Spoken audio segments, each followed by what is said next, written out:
자, 이제 한국은행이 시중에 예상했던 대로 소위 빅스텝, 한꺼번에 0.5%포인트 이상 기준금리를 올리는 빅스텝을 단행을 했습니다. 그래서 이제 한국의 기준금리도 2.25%가 됐는데 미국을 뭐 따라간 건데, 이러면서 지금 시중에는 금리 폭등에 따른 집값 급락 공포심이 점점 더 확산이 되고 있지 않습니까, 지금? 두 달 전만 하더라도 금리 올라도 집값 오른다 이런 주장 많았죠. 예.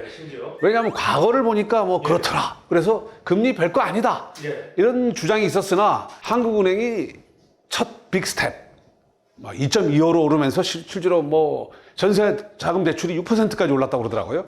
그러면서 앞으로 또 이제 더 오를 것이다 이런 얘기가 나오면서 갑자기 이제 폭락의 공포 이런 게 좀 들어오기 있습니다. 실제로 보면 작년 8월부터 금리를 올리면서 전국의 집값들이 좀 안정되지 않았습니까? 그러면서 매수 심리가 실제 위축이 되고 있고, 뭔가 미국이 또 이제 1%까지 올린다 뭐 이런 얘기까지 나오면 좀 더 이제 뭔가 하우스 푸어 얘기까지 나오고 있어요. 근데 금리뿐만 아니라 경제를 구성하는 많은 요소들이 굉장히 좀 다른 상황으로 가고 있어요. 우리가 리먼 쇼크의 추억, 공포. 그래서 저희들이 지금 뭐 최근에 뭐 나온 얘기지만 한국 부동산 거품 폭발 직전이다. 뭐 물론 아직도 공급 부족하기 때문에 부동산이 떨어질 요인들이 없다라고 주장하시는 분들도 있어요. 근데 초인플레이션, 고금리, 서플라이 체인의 재편, 코로나 때 유동성이 굉장히 늘어났던 게 축소되는 상황에다가 중국의 코로나 봉쇄로 인한 어떤 서플라이 체인의 변화, 미중의 패권 충돌, 우크라이나발 유가, 곡물가 폭등, 이게 다 합쳐져서 뭐냐? 고금리, 경기 침체로 이어질 가능성이 굉장히 높아졌어요. 근데 이거를 제외하고 한국 내에서는 공급이 부족해. 그리고 한국의 고령화 때문에 집값이 뭐 떨어질 거야. 이런 것만 볼 수가 없다는 거예요. 우리 지금 0.5% 올렸다고 난리 아닙니까? 캐나다 금리 1%를 올렸어요. 한 번에. 한 번에. 헝가리 2% 올렸어요. 뉴질랜드 0.5%를 연속 3번, 빅스텝을 3번 했어요. 그러면 이 나라들은 뭐 집값 잡으려고 미쳤나요? 이제 서민들 금리 대출 받은 사람들 뭐 죽으라고 일부러 이럴까요? 아니에요. 세계 경제 상황이 외부의 요인들이 너무 급변하게 변하니까 이런 식의 결정을 내리게 됐어요. 이게 뭐 집값을 잡기 위한 조치는 아니죠. 외국들 같은 경우는. 저 캐나다 봅시다. 작년 말만 0.25%, 우리보다 훨씬 낮았어요. 그러다가 쭉쭉 올리기 시작했는데 1.5%를 갖다가 0.5% 올리다가 1.5%팍 올려버렸어요. 그럼 캐나다에 지금 어떻게 됐냐? 이자율 보면 우리 지금 보면 엄청 올린 것 같지만 사실은 2008년에 4%, 5% 했었어요. 그러니까 우리도 금리를 2.25 높은 거 아니에요. 옛날 워낙 저금리에 익숙해져 있다 보니까 그런 거예요. 이렇게 올린 이유는 인플레이션이 8%까지 올라간 거예요. 그 전에도 8% 인플레이션이 높았을 때 금리가 높았어요. 이게 지금에 나타나는 이 글로벌한 상황이 특별한 상황이 아닐 수 있다는 거예요. 그 다음에 좀 뭐 여러 번 말씀드렸지만 우리 캐나다 2월 대비 6월 가격이 보면 캐나다 전체가 거래 가격이 15.4% 떨어졌어요. 냉장의 폭락이에요. 캐나다 유명한 나라 아닙니까? 우리 거품 1, 2위 국가. 캐나다에서 어떤 얘기가 나오냐면 투기적 심리가 이미 사라지고 있다 라는 얘기까지 나오고 있어요. 그 다음에 뉴질랜드 빅스텝 3번 했어요. 뉴질랜드 집값 어떻게 되느냐? 3달 사이에 뭐 많이 떨어진대. 웰링턴 시티 같은 거 12.5%. 뭐 한 5% 정도 평균적으로는 떨어졌어요. 근데 헝가리 무려 2%를 올렸어요, 한꺼번에. 근데 헝가리도 금리가 불과 작년 말만 하더라도 1.8%. 금리 보면 여기도 상당 기간 저금리였어요. 2000년대 보면 높았지만 저금리 오다가 어느 날 갑자기 올릴 수밖에 없는, 여기도 서민 죽으라고 금리를 올릴까요? 기업 죽으라고 올릴까요? 그거 아니에요. 그다음에 체코 1.25%, 7%까지 올렸어요. 이 체코도 보면 과거에 상당한 저금리 기간이었어요. 여기 보면 0.25% 정도 저금리 유지하다가 갑자기 이제 팍팍 오르기 시작한 거예요. 결국 금리 오른 나라들의 특징이 뭐냐? 집값이 그만큼 떨어졌어요. 근데 아직도 집값이 세게 유지되는 나라가 있어요. 포르투갈. 매일 3초에 한 번씩 집이 팔린다. 올 1분기에 12.9%. 아마 전 세계적으로 터키하고 비슷하게 많이 오른 나라일 거예요. 터키하고는 좀 다르죠. 포르투갈만 해도 약간 뭐 좀 경제가 괜찮은 나라 아닙니까? 집값이 급속도로 오르겠어요. 이 원인이 뭐냐? 포르투갈 인플레이션이 8%까지 올랐어요. 이렇게 되면 다른 나라들 어떻게 하죠? 금리를 빅 스텝으로 팍팍팍 올리거나 자이언트 스텝을 하거나 하죠. 포르투갈은 금리를 안 올렸어요. 안 올리니까 집값이 여전히 강세를 보이고 있어요. 그러니까 여기서 우리가 알 수 있는 게 빅스텝으로 밟으면 집값이 크게 떨어진다라는 교훈을 얻을 수 있어요. 우리가 지금 금리를 세게 올린 나라들을 보면 블룸버그에서 매긴 거품 순위 랭킹 5 안에 드는 나라들이에요. 물론 좀 작년하고는 좀 다르게 포르투갈만 예외지만 나머지 다 올랐어요. 이게 작년 순위인데 역시 뉴질랜드, 캐나다, 스웨덴, 노르웨이 그럼 도대체 우리가 지금 보면 2.25면 우리 금리 얼마나 더 올라갈까? 결국 미국하고 달려있는 거 아닙니까?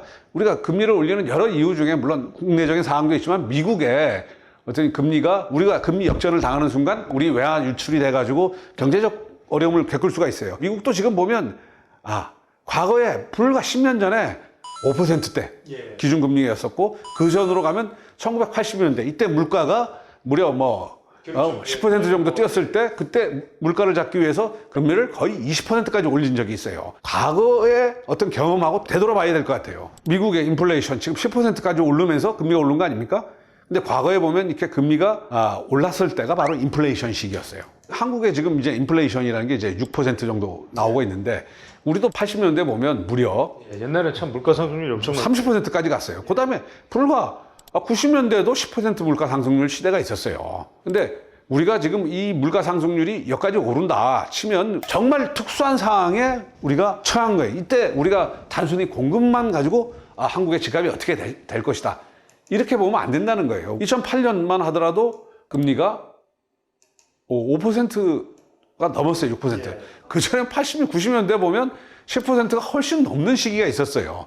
그때 보면 오일 쇼크, 물론 이때는 우리도 25%, 엄청났죠. 금리를 급격하게 치솟는 특징이 뭐냐? 물가예요, 물가. 인플레이션, 물가 상승을 잡기 위한 거 아닙니까? 근데 그 중에서 또 중요한 게 수입 물가가 중요해요. 환율. 지금 환율이 뛰고 있잖아요. 1,300원까지 갔어요. 달러당. 근데 우리도 보면 환율이 1,600원대까지 올라갔던 때가 있었어요.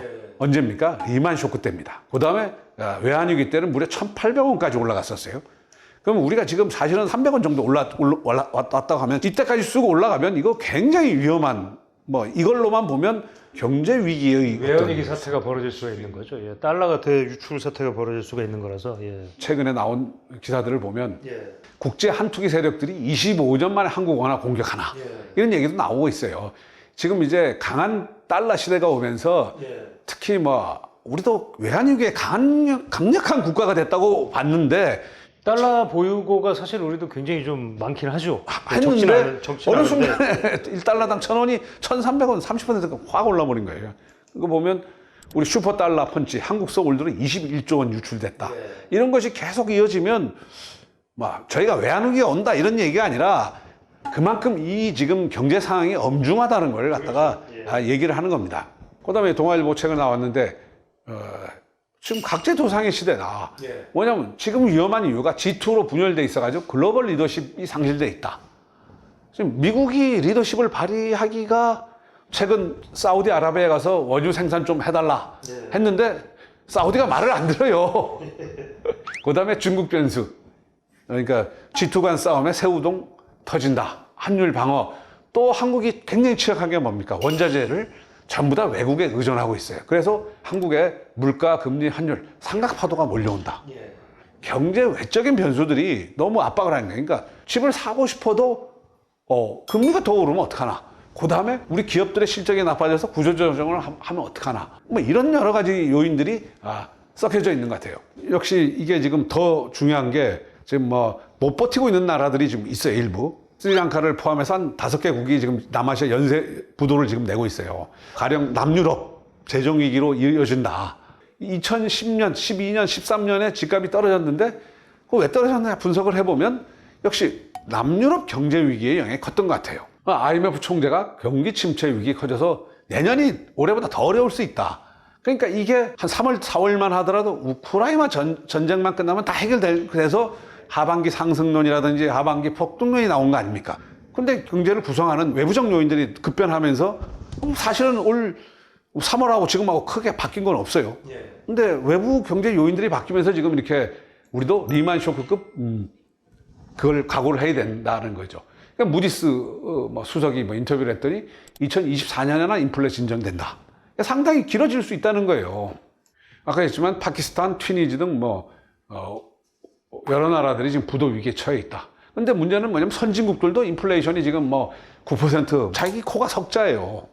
그러니까 뭐 이렇게 개도국을 도와줄 형편이 안 돼요. 또 굉장히 아까 말씀드린 중요한 게 중국의 2분기 성장률이 0.4%.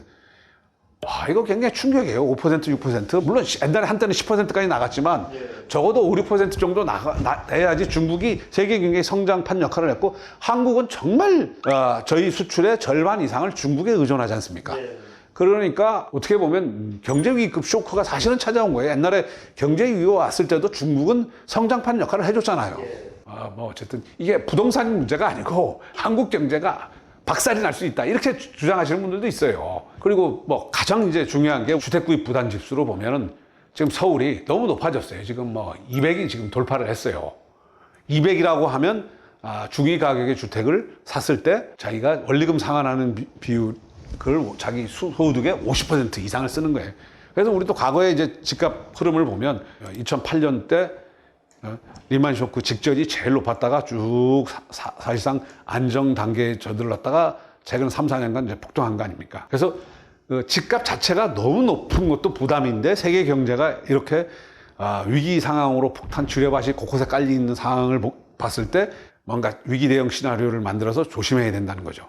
우리 강남구 변화도 보면 금리가 2006년까지 쭉쭉 오르다가 거의 7, 8년간 안 올랐어요. 강남구. 우리 가장 어떻게 보면 강남 불패론 얘기하지만 실제로 보면 상당 기간 뭐 7, 8년간 거의 마이너스로 행보하거나 그러니까 우리도 나의 집이 저런 식의 어떤 마이너스로 전달하거나 했을 때 내가 견딜 수 있는 거 없느냐 이런 위기 대응 시나리오와 자기의 비상 대책을 마련해야 될 것 같아요. 예. 그러니까 이제 어찌됐건 이제 전반적으로 세계 경제가 좀 우려스러운 상황으로 지금 흘러가고 있고 우리나라도 지금 뭐 단순히 공급론이나 뭐 이런 것만 갖고 지금 집값의 어떤 향방을 좀 판단하기에는 좀 위험하다.